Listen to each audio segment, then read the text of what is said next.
Haleluya, haleluya. Engkau di tempat yang maha tinggi ya Tuhan.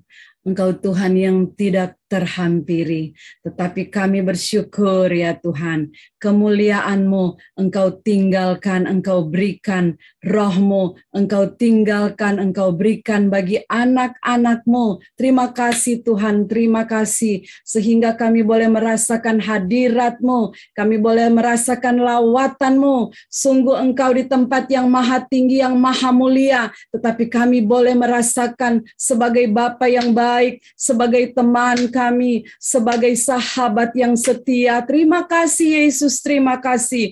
Kami tahu segala pujian, hormat hanya bagi Engkau yang sudah duduk di atas semua pujian penyembahan kami. Engkau sudah mendengarkan semua doa-doa kami ya Tuhan. Engkau meneliti sampai kedalaman setiap hati kami. Pada waktu kami mengucapkan doa-doa kami, menaikkan kata-kata kami, Engkau tahu semua Tuhan. Dan kami tahu Engkau sudah berkata kepada kami yakin bahwa kami harus seolah-olah sudah menerima semua jawaban-jawaban daripada doa-doa kami. Dan saat ini Tuhan, kami akan siapkan hati kami yang baik Tuhan. Kami tidak mau firman yang akan kami dengar sebentar hanya akan jatuh di pinggir jalan sehingga dicuri oleh si pencuri itu, atau dijatuh di tanah-tanah yang berbatu sehingga susah untuk berakar dan tumbuh dalam kehidupan kami, atau jatuh di antara semak duri sehingga bertumbuh tetapi tidak bisa bertumbuh subur, tidak bisa berbuah. Tetapi kami mau Tuhan, dengan kekuatan Roh Kudus, kami siapkan hati kami, kehidupan kami menjadi tanah yang baik, supaya firman Tuhan yang akan kami dengar tidak berlalu begitu saja, tidak sia-sia, sebab tidak ada yang sia-sia yang keluar dari mulut Tuhan. Terima kasih. Kami sambut firman-Mu, sembunyikan hamba-Mu di balik salib-Mu Tuhan, biar Engkau yang nampak, sehingga semua orang boleh datang kepadamu. In Jesus' name we pray. Haleluya. Amen. Haleluya. Puji Tuhan. Puji Tuhan. Tuhan memberkati kita semua.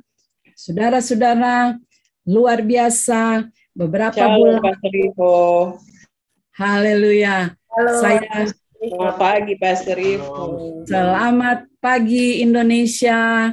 Selamat malam Florida. Ya, selamat pagi, selamat malam Amerika. Shalom. Shalom, shalom. Berapa lama saya tidak hadir dengan saudara-saudara, ya, dan saya lihat pertumbuhan, pelipat gandaan luar biasa. Bukan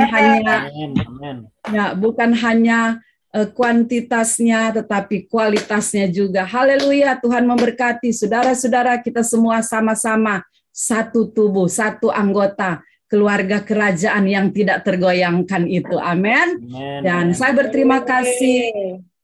Berterima kasih buat semua pengurus, mulai dari pemimpin, Bapak Yeskel Hebron, dan Sister Moren yang sudah menghubungi saya, dan semua yang sudah terlibat dalam Menara Doa Segala Bangsa. Luar biasa, Tuhan memberkati, dan saya merasa terhormat, saudara-saudara bisa mendapat bagian untuk melayani saudara-saudara. Yang saya lihat bukan hanya ada di Pulau Jawa, ada yang di Nusa, NTT, ada yang di Hong Kong kalau tidak salah, saudara-saudara, dan di mana saja. Ya, puji Tuhan. Ya, kita ini semua bersaudara. Kita semua ini satu tubuh. Ya, kalau saudara-saudara ada bagian tubuh dari saudara-saudara yang mungkin digigit nyamuk atau digigit semut, ya. Dan saudara-saudara akan hanya lihat saja dan katakan, rasain loh. Ya. Tidak seperti itu pasti ya. Otomatis saudara-saudara ya, kita akan, aduh gatel, kita garuk, kita ya pikiran langsung jalan, tangan langsung jalan, kira-kira taruh apa. Seluruh tubuh bekerja sama ya untuk gigitan nyamuk itu. Nah, begitu juga kita. Ya, saudara-saudara, kita merasa bahwa kita adalah satu tubuh Kristus. Dan walaupun kita di tempat yang berbeda, di waktu yang berbeda, tetapi kita dalam satu tubuh Kristus dan dalam satu kerajaan yang tidak tergoncangkan. Amin. Yang walaupun di Jakarta saya lihat ada demo-demo, saudara-saudara ya, tetapi kita ini ada dalam satu kerajaan yang tidak terpengaruh dengan demo, tidak terpengaruh dengan apapun. Sebab Tuhan kita, Raja kita yang mengatur bangsa-bangsa adalah Allah Israel yang adalah Tuhan kita. Amin. Haleluya. Saudara-saudara, waktu saya dihubungi untuk membawakan, melayani saat ini, dan seperti saya katakan tadi, terima kasih banyak. Saya merasa sangat terhormat untuk bisa melayani saudara-saudara di tempat ini. Karena apa? Karena harga satu jiwa itu lebih berharga dari isi dunia ini. Nah, ada beberapa jiwa di sini, saudara-saudara. Belum lagi yang nanti akan mengikuti yang lewat YouTube yang akan diberkati. Puji Tuhan. Jadi, terima kasih banyak buat kesempatan ini. Ya, sering-seringlah ingat-ingat saya. Haleluya. Saudara-saudara, puji Tuhan, waktu saya dihubungi, ya saya bilang, oh ya udah, ya mungkin ini rahasia gembala-gembala, kita ada ibadah Minggu, ya udah yang hari Minggu aja yang kita sampaikan hari Minggu, atau mungkin ada ibadah di tengah minggu atau di ibadah pagi dan malam, itu aja yang akan saya sampaikan. Ya kan, supaya enggak cari-cari lagi kira-kira apa ya Tuhan ya. Tetapi saudara-saudara, ya, saya memang pikir seperti itu. Tetapi Tuhan punya rencana yang lain bagi kita semua malam hari ini.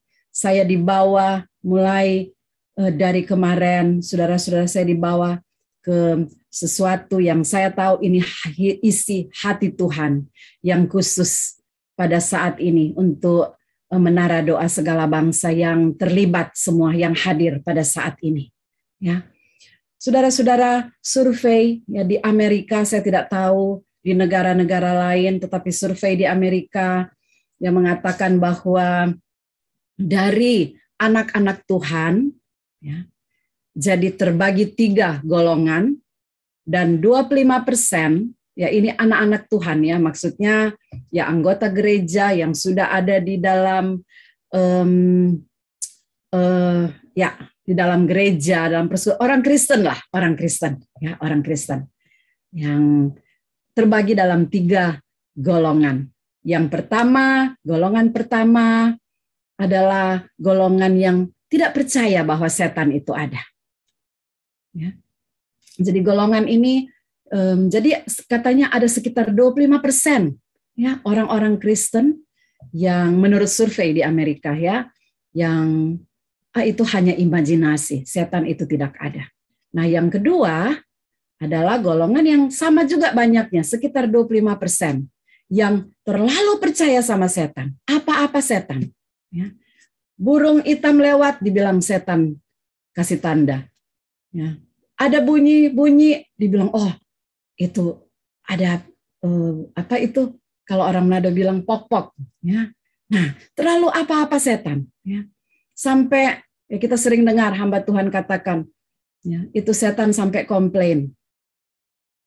Ini dia yang mata keranjang, dia yang suka, ya, tidak bisa menahan diri. Ya, tidak bisa menahan nafsu, kok saya yang disalahin, kata setannya. Enak sekali, dia yang enak, ya, saya yang disalahin. Nah, itu yang terlalu, nah itu dia pok-pok, terlalu apa-apa setan, apa-apa setan. Ya. Jadi kayaknya jadi setan yang lebih berkuasa daripada Tuhan. Tapi puji Tuhan, ada golongan ketiga, saudara-saudara, yang percaya bahwa setan memang ada. Dia masih berkuasa sampai saat ini. Tetapi ada Tuhan di atas segalanya. Ada lagu yang berkata, dan itu memang firman Tuhan, bahwa dia tidak bisa disamakan dengan apapun. Tidak ada yang bisa disejajarkan dengan dia. Tidak ada bandingannya. Dan lebih hebat lagi, roh yang dia berikan, yang dia tinggalkan bagi anak-anaknya di dalam dunia ini, di mana setan itu masih berkuasa, adalah roh yang lebih besar daripada roh apapun yang ada dalam dunia ini. Sebab apa? Sebab roh itu yang sudah membangkitkan Yesus dari antara orang mati. Oh haleluya. Dan roh yang sama yang ada bagi kita semua. Nah saudara-saudara, saat ini, ya, seperti yang saya katakan tadi, ada something special yang Tuhan mau kita sama-sama boleh diberkati lewat firman Tuhan pada saat ini. Di dalam 2 Korintus 5, mari kita lihat ke situ. 2 Korintus 5, saudara-saudara. Saya masih old fashion, masih pakai buku. Karena di buku saya bisa catat-catat, ya saya bisa coret-coret. Jadi saya masih pakai buku. Dan bukannya tidak apa-apa, bukannya saya mau komplain dengan yang pakai telepon atau ya tablet apapun, tidak apa-apa kalau itu memang cocok bagi saudara-saudara ya. Di dalam 2 Korintus pasal 5 ayat 10 saya minta kalau mungkin ada yang bisa untuk, nah ini dia ya. Nah, dalam 2 Korintus 5 ayat 10 berbunyi demikian. Sebab kita semua harus menghadap tahta pengadilan Kristus. Kita semua ya, bukan hanya orang yang sudah kenal Yesus atau tidak mau kenal Yesus, tetapi kita semua harus menghadap tahta pengadilan supaya setiap orang, nah saya di sini aja ya, itu terpotong-potong di situ ya. Saya lihat di Alkitab sini aja. Oke, supaya setiap orang memperoleh apa yang patut diterimanya sesuai dengan yang dilakukannya dalam hidupnya ini. Jadi selama hidup. Ya, kalau sudah mati, sudah tidak bisa. Mau lebih jahat lagi, sudah tidak bisa. Mau lebih baik lagi, mau ditambahkan lagi, sudah tidak bisa.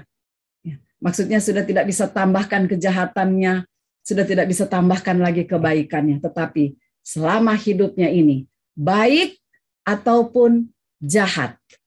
Ya.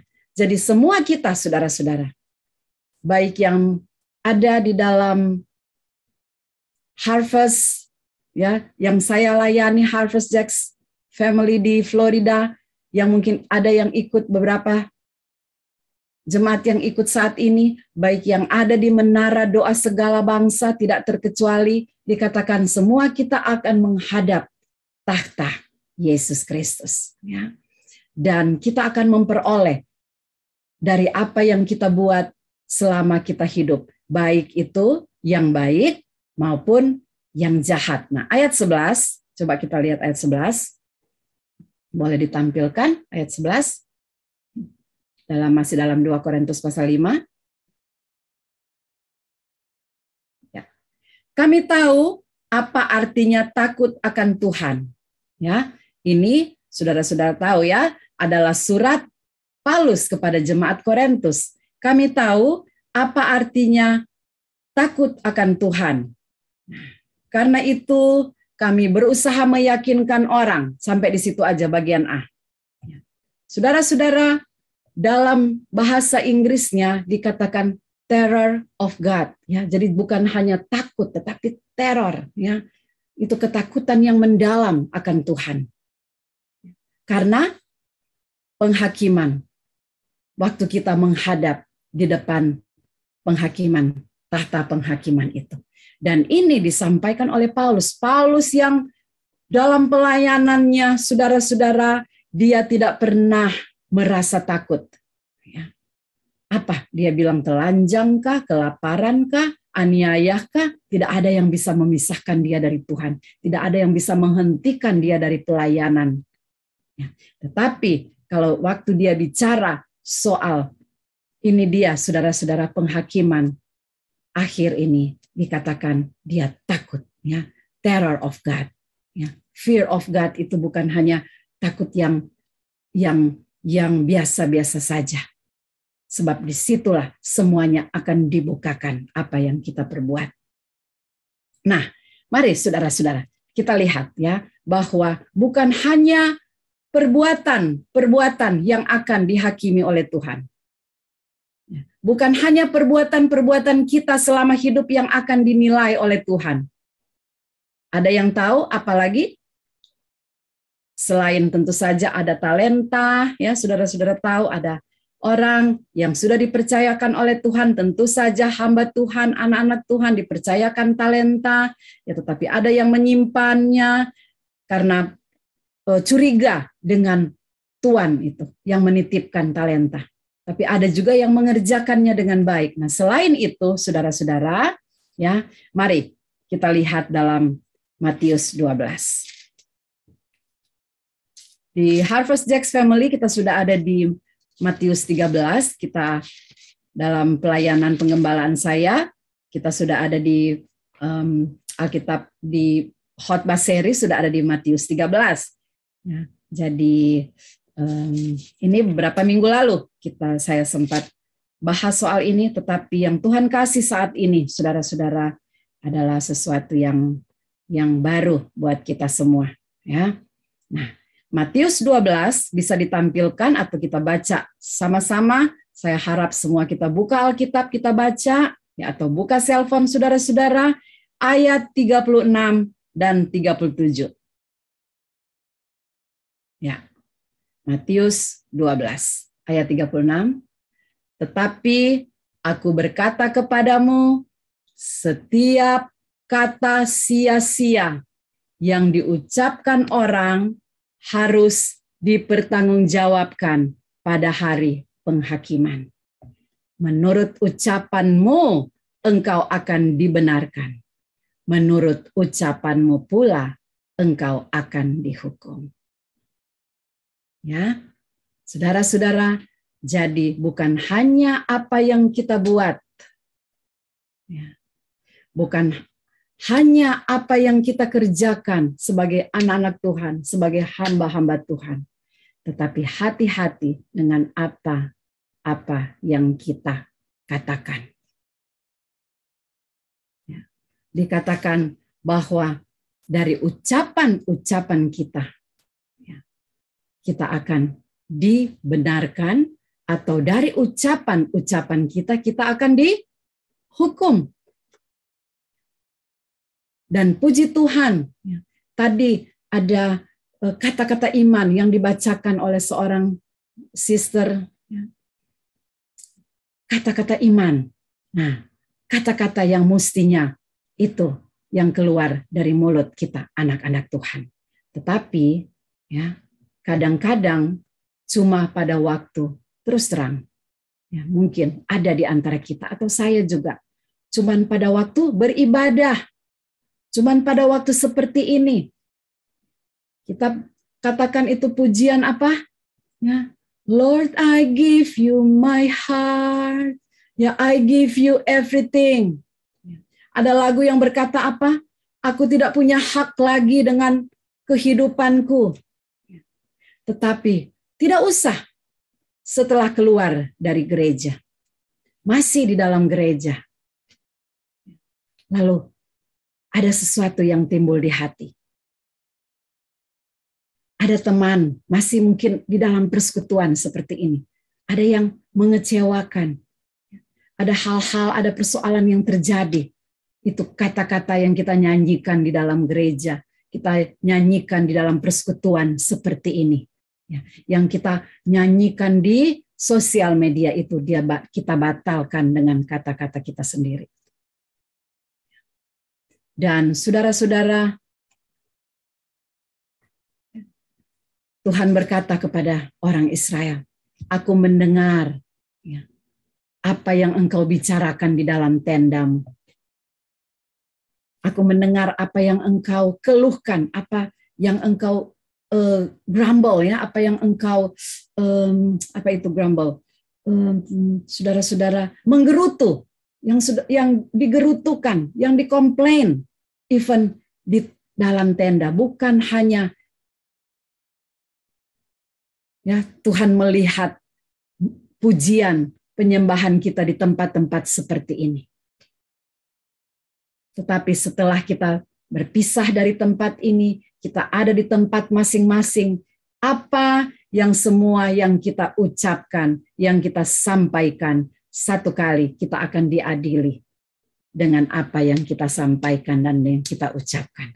Tapi puji Tuhan, saudara-saudara, ya, kita masih hidup. Itu kan tadi ya dikatakan selama hidupnya. Tetapi puji Tuhan, kita masih hidup sampai saat ini, kita masih bisa minta ampun dengan segala ucapan sia-sia, kata sia-sia yang pernah kita ucapkan, baik itu di tempat seperti ini ataupun di dalam, ya, di tenda, di luar, bukan di tempat seperti ini. Ya kan? Kan banyak yang kita lihat, kalau di tempat seperti ini, yang keluar kata-kata yang manis, kata-kata pujian, tetapi kita tidak tahu setelah ada di rumah, setelah saudara-saudara sendiri, siapa yang tahu? Tetapi rupanya Tuhan tahu. Dan kalau kita tidak bertobat, dikatakan dari kata-kata itu, yang sia-sia itu, kita akan dihukum. Jadi mari saudara-saudara, mulai kata-kata yang iman, mulai kata-kata yang benar, ya, supaya kita akan dibenarkan dengan kata-kata kita. Haleluya. Mari kita lanjutkan saudara-saudara ya. Nah, kalau kita lihat sebentar, kita mundur di ayat 34, masih di Matius 12 ayat 34.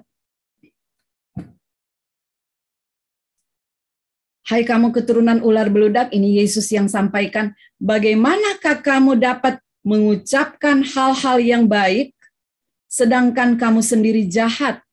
Karena yang diucapkan mulut meluap dari hati. Orang yang baik mengeluarkan hal-hal yang baik dari perbendaharaannya. Perbendaharaan yang baik tentunya. Dari orang yang jahat mengeluarkan hal-hal yang jahat dari perbendaharaannya yang jahat.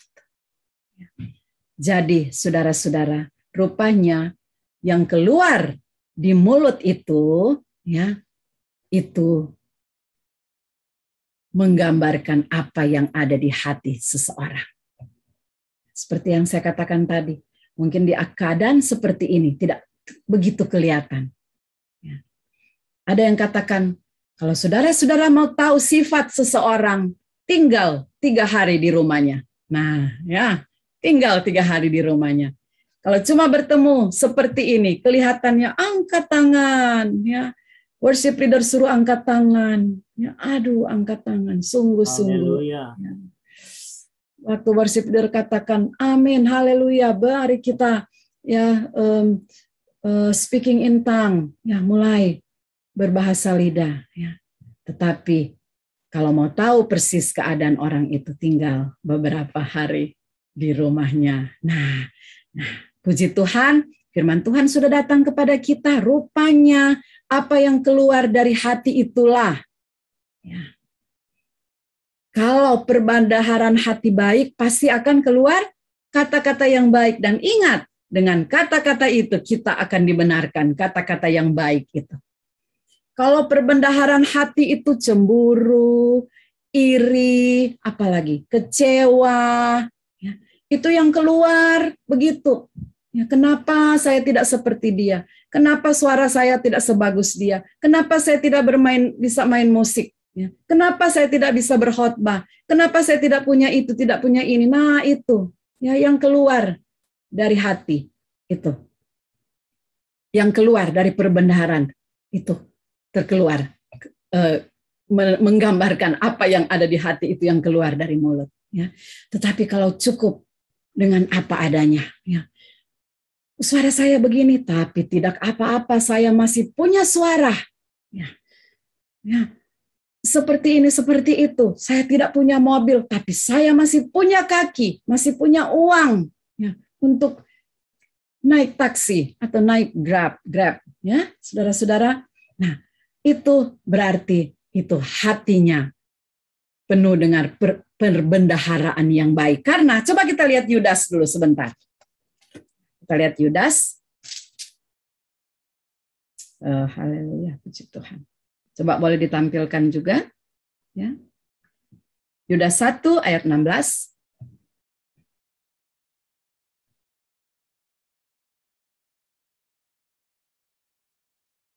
Ya, saya baca aja. Mereka itu adalah orang-orang yang menggerutu. Mereka ini siapa? Saya tidak usah baca, tetapi di ayat sebelumnya dikatakan adalah orang-orang yang akan dihakimi. Ayat 16, mereka itu orang-orang yang menggerutu. Dan apa? Coba kita baca sama-sama. Mengeluh tentang nasibnya. Ada yang berkata kepada saya, untuk apa saya hidup dalam dunia ini? Aduh, saudara-saudara ya. Saya lihat kehidupannya diberkati. Kalau dibandingkan, tapi saya tidak mau bandingkan dengan saya. Tetapi saudara-saudara, lebih diberkati sebenarnya. Tapi dikatakan untuk apa ya saya ada hidup dalam dunia ini? Nah, kita lihat nih ya. Mereka itu orang-orang yang menggerutu, mengeluh tentang nasibnya. Nah, siapa yang suka mengeluh tentang nasibnya? Kenapa saya ada di Jakarta? Ya. Atau kenapa saya ada di Amerika? Nah, ya, menggerutu, mengeluh tentang nasibnya, walaupun saudara-saudara, pujian penyembahan saudara-saudara indah sekali waktu sedang beribadah. Tetapi pada waktu saudara-saudara pulang, atau pada waktu saudara-saudara sendiri, atau di rumah, atau di sosial media tulis, nasibku kenapa begini, itu batal semua apa yang baik itu. Ya. Tapi puji Tuhan, mulai saat ini ya, kita tidak lagi menjadi orang-orang yang menggerutu. Ya. Karena apa saudara-saudara? Ya, Paulus katakan itu terror of God, itu fear, itu menakutkan sekali nanti pada waktu kita akan menghadap takhta penghakiman itu dia. Ya. Jadi sebentar kita akan minta ampun, Tuhan batalkan semua itu. Menggerutu. Baik yang di tempat ini dan juga yang kita lakukan di yang sepertinya tersembunyi, tidak ada orang yang tahu. Ya. Kita minta ampun, Tuhan batalkan semua itu dan kita mulai katakan kata-kata iman. Ya. Bersyukur. Kata-kata yang mensyukuri apa yang kita punya. Ada yang tidak bersyukur, kurang bersyukur, mengeluh nasib karena ada di Indonesia. Saudara-saudara, coba saudara-saudara ada di Ukraina saat ini. Ya. Saya lihat ada YouTube yang baru beli rumah, ya punya semuanya, tetapi harus dia tinggalkan semuanya. Bahkan ada yang hancur lebur di bom. Ya. Jadi mari, jangan menggerutu, jangan kita mengeluh nasib karena orang-orang yang seperti ini, yang di ayat sebelumnya, yang dikatakan yang akan dihakimi. Oh ya, coba kita baca aja bagian ayat 15 bagian B. Ya. Yudas 1 ayat 15 bagian B. Ya. Nggak apa-apa. Full verse aja kita baca. Hendak menghakimi semua orang dan menjatuhkan hukuman atas orang-orang fasik karena semua perbuatan fasik yang mereka lakukan dan karena semua kata-kata nista yang diucapkan. Nah, hati-hati dengan kata-kata kita.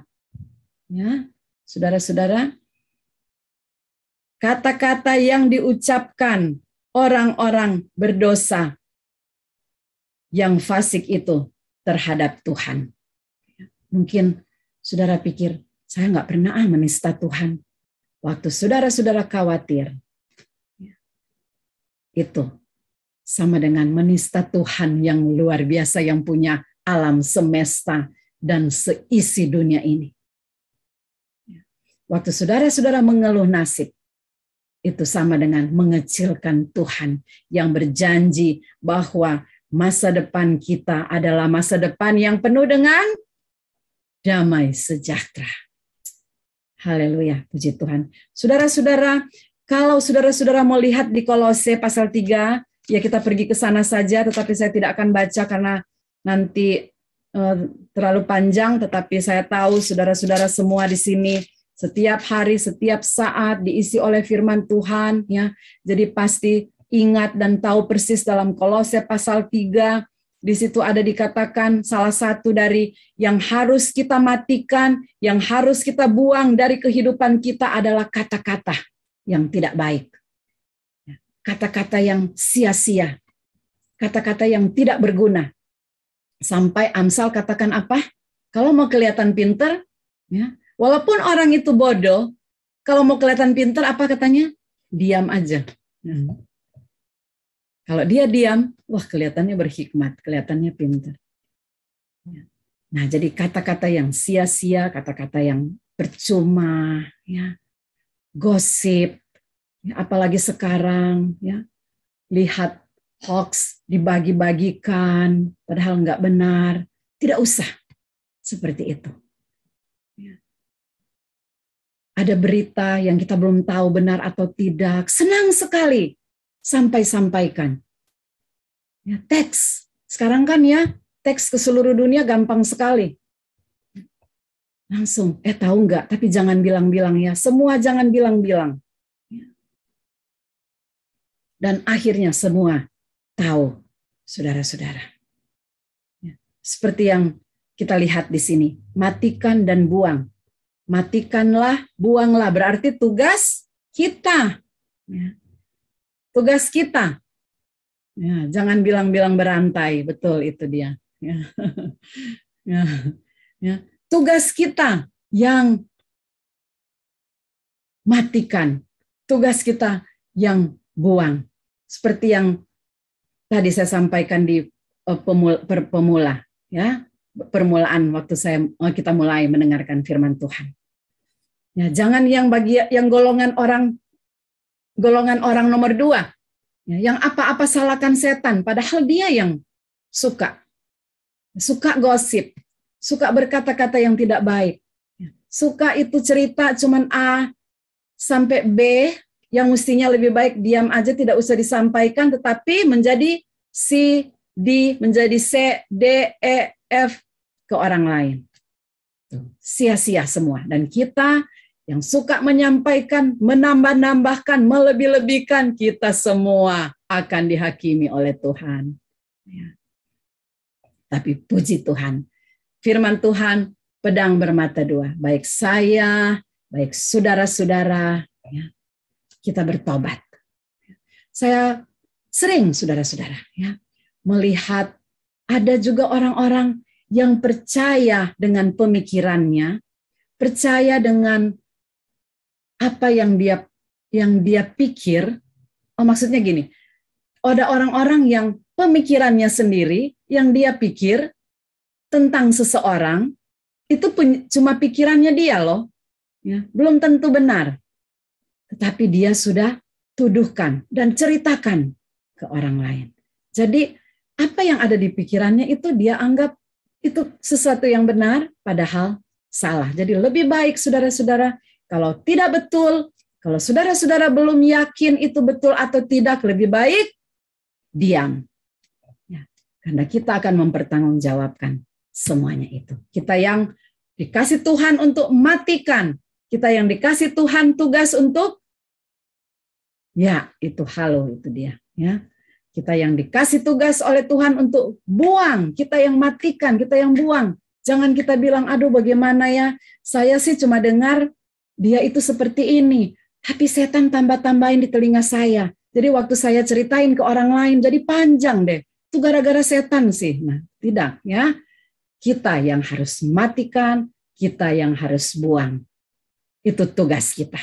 Saudara-saudara, kita tidak bisa lakukan itu, ya. Tetapi ada roh Tuhan yang lebih besar daripada kemampuan kita, yang sanggup. Pada waktu kita mulai ngomongin orang, mulai ngomongin hamba Tuhan. Ya. Saudara-saudara, ada satu cerita saya mau sampaikan ke saudara-saudara.